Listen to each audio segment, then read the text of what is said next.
వస్తున్నాను అత్తయ్య. అత్తయ్య అనలేవు, నత్తయ్య గిత్తయ్య అనకపోతే? నేను నత్తయ్య అన్నానా?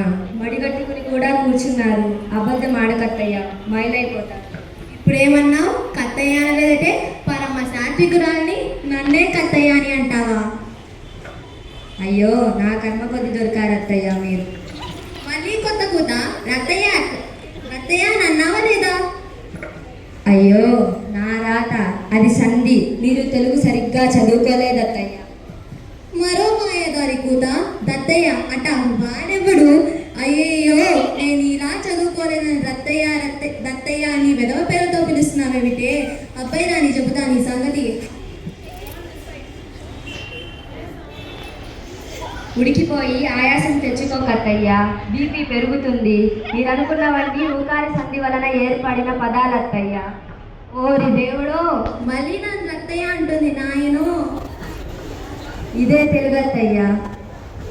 తేనెలకు తెలుగు ఇంతటి మాధుర్యం ఏ భాషకు ఉంటుంది చెప్పండి? నిజమే కొడల్లా. Thank you.